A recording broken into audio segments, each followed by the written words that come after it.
कभी ऐसा हुआ है कि तुमने अपने फ्रेंड को कोई प्रॉब्लम शेयर की हो और उसे ऐसा लगा हो कि ये इशू इतना सीरियस भी क्या है, या फिर तुमने कोई आइडिया ग्रुप के सामने प्रेजेंट किया हो और सब कंफ्यूज हो गए हो, जैसे उनको समझ ही नहीं आया।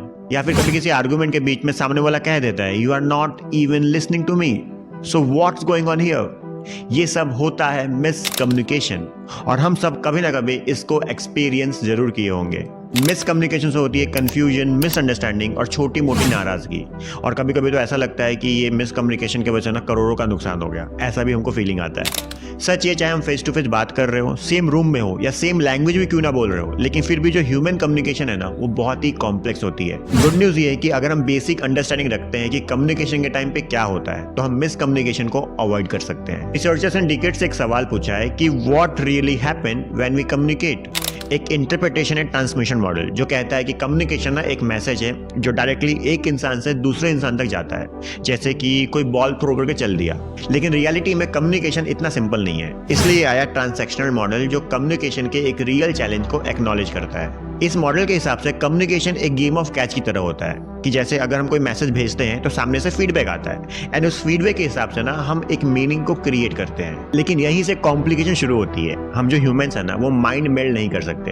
हम अपने थॉट्स और फीलिंग को फुल्ली शेयर नहीं कर सकते, क्योंकि हर इंसान ना अपने सब्जेक्टिव लेंस से मैसेज को भेजता है और समझता है। जब कोई इंसान बात करता है तो अपने इंटरप्रिटेशन को एक्सप्रेस करता है, और सामने वाला इंसान मैसेज को अपने इंटरप्रिटेशन के हिसाब से सुनता है। हर मैसेज हमारे परसेप्चुअल फिल्टर से गुजरता है, जो कि हर इंसान के लिए अलग होता है। सोचो, गेम ऑफ कैच अब एक लंप ऑफ क्ले के साथ हो रहा है। जब भी वो क्ले हाथ में आती है तो हर इंसान उसको अपने एक्सपीरियंस, अपने नॉलेज, अपना एज, जेंडर, कल्चर या बैकग्राउंड के हिसाब से उस क्ले को शेप कर देता है। इसी तरह जब हम मैसेज को रिसीव करते हैं तो हम उसे अपने रिलेशनशिप के कॉन्टेक्स्ट में समझते हैं और वर्ड्स को अपने मीनिंग और कॉन्टेक्शन के बेस पे इंटरप्रेट करते हैं। साथ ही डिस्ट्रैक्शन भी होते हैं, ट्रैफिक नॉइज, भूख या इमोशन। और जितना ज्यादा लोग कॉन्वर्सेशन में होते हैं, कम्युनिकेशन उतनी ही कॉम्प्लेक्स होती जाती है। सोचो, जब वो क्ले एक से दूसरी के पास जा रही हो और बार बार शेप बदलती हो तो क्या होता है, कभी कभी जो मैसेज है ना, उसका मेन मीनिंग ही बदल जाता है, और यही होता है मिसकम्युनिकेशन। लेकिन गुड न्यूज ये है कि कुछ सिंपल प्रैक्टिस है जो तुमको एक बेटर कम्युनिकेटर बना सकता है।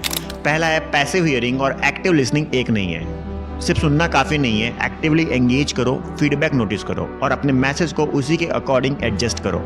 दूसरी चीज है listen with your eyes and ears and also with your gut. Communication सिर्फ वर्ड्स नहीं होता, बॉडी लैंग्वेज और टोन भी इक्वली इंपॉर्टेंट है।